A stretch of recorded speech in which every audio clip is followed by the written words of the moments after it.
ગુજરાત વિધાનસભાને બોમ્બથી ઉડાવી દેવાની ધમકી વિધાનસભાને બોમ્બથી ઉડાવી દેવાની ધમકી ભર્યો ઈમેલ મળ્યો। વિધાનસભાના સત્ર દરમિયાન ધમકી ભર્યો ઈમેલ આવતા હડકંપ મચી ગયો। બોમ્બ સ્ક્વોડ ડોગ સ્ક્વોડની ટીમે તપાસ શરૂ કરી। ધમકી મળતા જ વિધાનસભાને ખાલી કરાવી દેવાઈ। વિધાનસભાના એક એક ખૂણાની તપાસ કરાઈ રહી છે। તમામ ધારાસભ્યોને દ્વારકેશ હોલમાં બેસાડવામાં આવ્યા।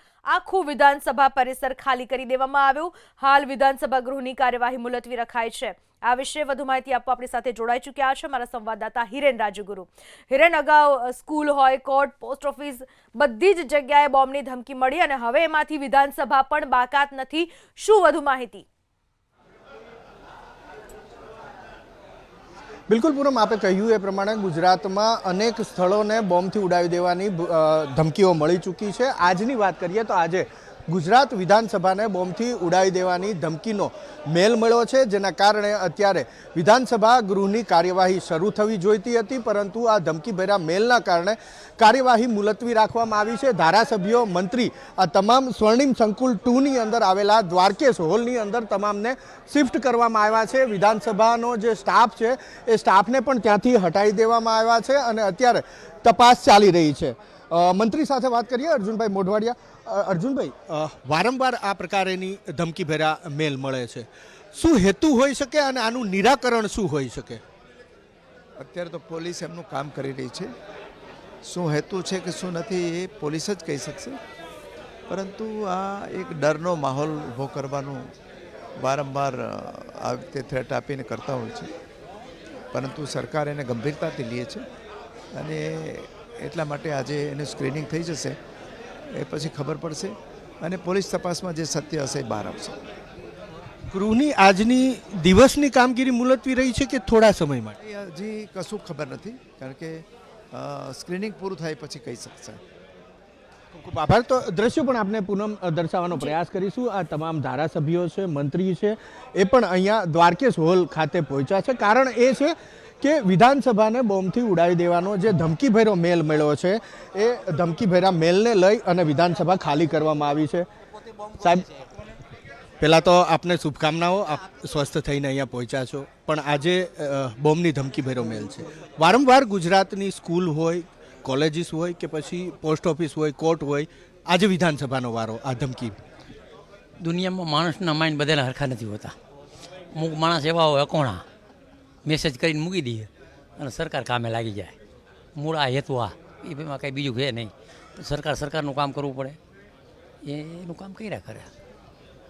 તો કાંતિભાઈ અમૃતિયા, તેમનું પણ કહેવું છે કે સરકાર એ સરકારનું કામ કરે છે। હીરાભાઈ સોલંકી છે ધારાસભ્ય, એની સાથે વાત કરીએ।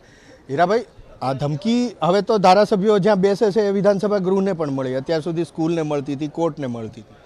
કાંઈ એવું છે નહીં ભાઈ, આ તો રામ રાખીને કોણ ચાખે અને પાંચમની કાંઈ છેડથાવ નહીં। અમને હમણાં પરમિશન આપે ધારાસભ્ય બધા ગોતવા જાય બોમ્બ, આ તો પરમિશન નથી આપતા। કાંઈ આમાં કાંઈ બીવાનું કાંઈ છે નહીં ભાઈ। આ ધમકીવાળા આવે ને એ કાંઈ કામ કરવાવાળા કોઈ તો ધમકી ન આપે ભાઈ, એકવાર સમજજો તો આ ધમકી બીમકીવાળાને કહો। અને એમાંય આ સરકાર છે ને, ભારતીય જનતા પાર્ટીમાં આ શક્ય નથી, ખોદીને કાઢશે। સાયબર ક્રાઇમવાળા છે ને એ ખોદીને કાઢશે, એ વિશ્વાસ છે હર્ષભાઈ અને જે રીતે કામગીરીની છે આદરણીય મુખ્યમંત્રી સાહેબનું, અને ઉપર બેઠા છે નરેન્દ્રભાઈ મોદીજી અને અમિતભાઈ શાહ, ખોદીને કાઢશે। ગુજરાતને ધમકી આપવાવાળા છે ને ખોવાઈ ગયા છે અને ભૂતકાળમાં એના ફોટા લટકે છે, સમજ્યા કે નહીં? એટલે એ ચિંતા ન કરતા, અને કાંઈ આમાં કાંઈ ગુજરાત રાજ્યના ધારાસભ્યો છે ને એ કાંઈ બી એમ નથી કોઈથી। તો આ ધારાસભ્ય હીરાભાઈ સોલંકી જે એમની સરકાર પ્રત્યેનો એમનો વિશ્વાસ વ્યક્ત કરે છે। અન્ય ધારાસભ્યો છે, મંત્રી છે, તેમની સાથે પણ વાત કરી અને જાણવાનો પ્રયાસ કરીશું। ગોપાલભાઈ પાસે પહેલાં વાત કરી લે। ગોપાલભાઈ, વિધાનસભા ગૃહનો પણ વારો આવી ગયો, બોમ્બથી ઉડાવી દેવાની ધમકીનો મેલનો સિલસિલો જે ચાલુ થયો છે એમાં પહેલી વાત તો આ બહુ જ ગંભીર ઘટના કહેવાય।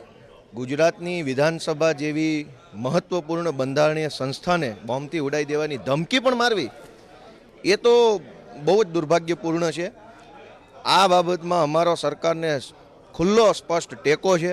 જે કાંઈ કાર્યવાહી કરવાની હોય એ કડકમાં કડક થવી જોઈએ અને આવા તત્વો જેણે આ હમણાંથી હળીહંચા કરવાનો એક આખો સિલસિલો છે, શાળાને ધમકી મળે, અદાલતને મળે, પોલીસ સ્ટેશનોને, દવાખાના, તો આ વ્યાજબી વાત નથી। એટલે જે કોઈ પણ લોકોએ મજાક મસ્તી કરવા ઈમેલ કર્યો હોય અથવા ખરેખર કોઈ આતંકવાદી કૃત્ય કર્યું હોય તો એને હવે એવી રીતે સજા આપવાની કે આખી દુનિયા જોવી જોઈએ. ખૂબ ખૂબ આભાર ગોપાલભાઈ. તો મંત્રી પણ છે અહીંયા જયરામભાઈ, એમની સાથે વાત કરીએ. જયરામભાઈ, કઈ રીતે જુઓ છો આ ધમકીનો સિલસિલો સતત ગુજરાતમાં ચાલુ છે અને આજે વિધાનસભા ગૃહને પણ મળી છે? અત્યારે અમને પણ મેસેજ મળ્યો કે આવું કંઈક ઈમેલ આવ્યો છે એટલે અમે અહીંયા બેઠા છે, પણ આ જે પણ કોઈએ કંઈક કર્યું એ ગુજરાતને ડિસ્ટર્બ કરવાની વાત છે અને જેમણે પણ કદાચ આ મેસેજ મોકલાવ્યા હોય એમને ખરી તપાસ કરીને સરકારશ્રી એને પાઠ ભણાવવો જોઈએ. જે રીતે ગુજરાત અત્યારે સમગ્ર દેશમાં આગળ વધી રહ્યું છે એ કેટલાક જે હશે ડિસ્ટર્બ કરાય એમને કદાચ ગમતું ન હોય, પણ આવું જે કર્યું હશે એમને ખરેખર એને પકડીને એને પાઠ ભણાવજો ને એને સજા પણ થવી જોઈએ. મંત્રી જયરામભાઈ ગામિત પણ કહી રહ્યા છે કે કડકમાં કડક સજા થવી જોઈએ. આગળ પણ જઈએ છીએ, મારા સહયોગીને વિનંતી કરીશ જયરામભાઈને દ્રશ્યો પણ બતાવતા રહેશે. સાથે આપણે જે અહીંયા મહિલા મંત્રીઓ છે, મહિલા ધારાસભ્યો છે, એ પણ દ્રશ્ય બતાવશું. તેમની સાથે પણ વાત કરી અને જાણવાનો પ્રયાસ કરીશું કે કેવો માહોલ છે. આ જે રીતના એમને વિધાનસભા ગૃહની કાર્યવાહી હાલ પૂરતી મુલતવી રાખી અને એક જગ્યાએ એક સ્થળે એકત્રિત કરવામાં આવ્યા છે. આ તમામ મહિલા ધારાસભ્યો છે અને મહિલા મંત્રીઓ પણ છે. દર્શનાબેન, વારંવાર આ રીતના જે પ્રકારે ધમકીના મેલ આવે છે, આજે વિધાનસભા છે, કઈ પ્રકારનું આ વાતાવરણ ઊભું કરવાનો એક પ્રયાસ હોય એવું આપ માનો છો? ગુજરાતની શાંતિને દોડવા માટે અને ગુજરાતના જે વિકાસ થઈ રહ્યો છે એ વિકાસને લઈને અમુક એવા તત્વો હોય છે કે જે આ શાંતિ દોડવાનું કામ કરતા હોય છે અને પ્રજાને ગેરમાર્ગે દોરીને પ્રજાને ડરાવવાનું કામ કરી રહ્યા છે. એવી જ રીતના આ એક ગુજરાતની શાંતિને દોડવા માટેનો પ્રયાસ કરવામાં આવી રહ્યો છે, પરંતુ ગુજરાતની પ્રજા ખૂબ જ હિંમતવાન છે, ખૂબ જ શક્તિશાળી છે અને ગુજરાતની સરકાર પણ ખૂબ જ અસરકારક રીતે બધા જ પગલાઓ લઈ શકે એવી અમારી ગુજરાતની ભારતીય જનતા પાર્ટીની સરકાર છે. ત્યારે આવા પગલાઓના પણ સાવચેતી રૂપે શું પગલાં લેવા એના માટેનું પણ પ્લાનિંગ આ સરકાર દ્વારા થઈ રહ્યું છે. ધારાસભ્ય સંગીતાબેન છે, તેમની સાથે વાત કરીએ. બેન, વારંવાર ધમકી મળે છે, કેવા પ્રકારની સજા આ લોકોને થવી જોઈએ? ઘણા દિવસોથી આપણે જોઈ રહ્યા છે કે અનેક અનેક જગ્યા પર પોસ્ટ ઓફિસ હોય કે સ્કૂલ હોય એના પર ધમકીભર્યા મેલ આવી રહ્યા છે અને સાથે સાથે આજે તો હદ થઈ ગઈ છે, વિધાનસભામાં મેલ આવ્યો છે આવું કહેવામાં આવે છે. તો ખરેખર આવા અસામાજિક તત્વો હોય એને ગંભીરતાથી લઈને સરકારે એમને કડક કાર્યવાહી કરવી જોઈએ અને સાથે સાથે આવા જે તત્વો હોય એ પ્રજાને જનતાને ડર પેદા કરવા માટે પણ આવા કૃત્ય કરતા હોય છે. તો એને સબક શીખવાનું ખરેખર જરૂરી છે અને આજે આ વિધાનસભામાં કીધું છે એ હજુ તો એ ખરેખર હું છે હું નહીં એ બધી તપાસ ચાલી રહી છે. ખૂબ ખૂબ આભાર. તો અમિત ઠાકર પણ અહીંયા છે, ધારાસભ્ય, તેમની સાથે પણ વાત કરીએ. અમિતભાઈ, કઈ રીતે જુઓ છો આ એક માહોલ ઊભો કરવાનો પ્રયાસ થઈ રહ્યો છે અથવા તો માહોલ ઊભો કરાઈ રહ્યો છે ધમકીના માધ્યમથી? એટલે આ પ્રકારે જે સ્કૂલો હોય, હોસ્પિટલો હોય, હાઈકોર્ટ હોય, પછી વિધાનસભા, તો આ જે લોકો આ પ્રકારનું કામ કરે એના ઉપર સમગ્ર રીતે તંત્રની પૂરી નજર છે અને જે સુરક્ષા એજન્સી જરૂરી છે એ બધું જ સુરક્ષા એજન્સી આ સંદર્ભે કરી રહી છે અને સુરક્ષા એજન્સીને સરકારનું પૂરું સમર્થન હોય કે આની અંદર છેક ગ્રાસરૂટ સુધી જઈ અને આની તપાસ કરશે. કુંવરજીભાઈ છે, એમને પૂછ્યું. કુંવરજીભાઈ, અત્યારે શું મેસેજ આવ્યો? ફરી ગૃહ ચાલુ બોલાયા છે? આજે કંઈ મેસેજ નથી મળ્યો, બોલાવ્યા નથી, બહાર જઈએ છીએ, જે કંઈ આદેશ થાય. શું થયું બાપુ? અહીંયા એમ કે ચેક થઈ ગયું એટલે તમે આવો એમ કે છે. ચાલુ પાછી ચેક થઈ ગયું હોય તો ડર લાગ્યો સાહેબ? ડર લાગ્યો? ડર કઈ નહીં, અમે તો ગામડે રહેવા વાળા, અમને શું ડર હોય, કઈ ડર નહીં.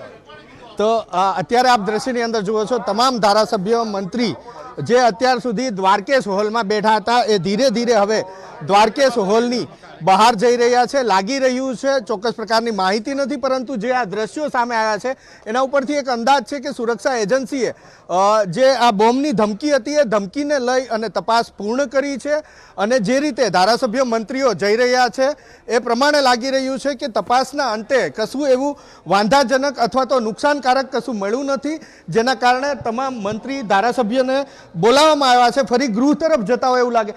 રમણભાઈ સાહેબ, કઈ રીતના મેસેજ હવે આવ્યા છે? અત્યારનો મેસેજ શું છે? અત્યારના મેસેજ એવા આવ્યા છે કે બધું સબ સલામત છે, કોઈ પણ પ્રકારનો વાંધો નથી. સિક્યુરિટી ગાર્ડ એમને સારી રીતે પોતાની તપાસ પૂરી કરી છે અને હવે વિધાનસભા રાબેતા મુજબ ચાલશે. તો આ જે પ્રકારે હાલ સમાચાર મળ્યા છે, જે ધમકીભર્યો મેલ હતો એ અફવા સાબિત થયો છે. સુરક્ષા એજન્સીએ તપાસ પૂર્ણ કરી છે અને કશું જ વાંધાજનક કે નુકસાનકારક ન હોવાના કારણે તમામ ધારાસભ્યો, તમામ મંત્રીઓને પણ અત્યારે વિધાનસભાની અંદર ફરી એક વખત બોલાવવામાં આવ્યા છે. આ દ્રશ્યો સતત એબીપી અસ્મિતાની સ્ક્રીન ઉપર દર્શાવવાનો પ્રયાસ કરી રહ્યા છે. આ તમામ જે ધારાસભ્યો છે ફરી એક વખત વિધાનસભા ગૃહ છે ત્યાં પહોંચી રહ્યા છે. ધારાસભ્ય, મંત્રી, જે તમામ લોકો અત્યારે, જે લગભગ 9 વાગ્યા આસપાસ આ ધમકીભર્યો ઈમેલ મળ્યો હતો અને એ ધમકીભર્યા ઈમેલને લઈ અને વિધાનસભા ગૃહની જે કાર્યવાહી હતી એ સ્થગિત કરવામાં આવી હતી, મુલતવી રાખવામાં આવી હતી અને હવે એ તમામ જે ચકાસણી છે એ ચકાસણી પૂર્ણ થઈ ચૂકી છે અને ચકાસણીના અંતે હવે તમામ લોકો ગૃહ તરફ આગળ વધી રહ્યા છે. થોડી વારની અંદર વિધાનસભા ગૃહની કાર્યવાહી પણ એ શરૂ થાય એ પ્રકારના દ્રશ્યો હાલ સામે આવ્યા છે. જી પૂનમ. હિરેન, આપ દ્રશ્યો બતાવતા રહો, સાથે એ વાત પણ જણાવો કે જે વાત કરવામાં આવી હતી કે કેટલાક લોકો અકોણા છે અને આવી ધમકી આપે છે અને હીરાભાઈ ત્યાં સુધીનો વિશ્વાસ પણ વ્યક્ત કર્યો કે આવા લોકોને ગમે ખૂણેથી શોધવામાં આવશે, પણ ઘણા મહિનાઓ થયા, એકાદ અકોણો દેખાયો પણ આ ધમકીઓ હજુ ચાલુ જ છે. હવે કઈ રીતની કામગીરી કરવામાં આવશે, શું લાગી રહ્યું છે?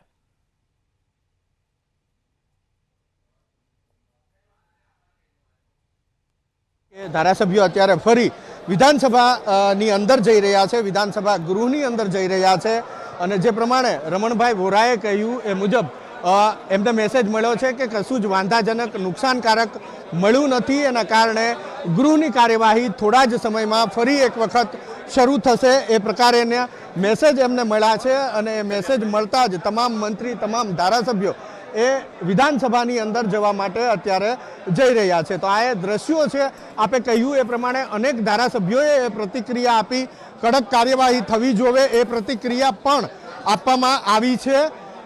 જી હિરેન, દ્રશ્ય આ વિધાનસભાના મુખ્ય ગેટના આ દ્રશ્યો છે જ્યાંથી આ તમામ લોકો જઈ રહ્યા છે વિધાનસભાની અંદર. જી પૂનમ.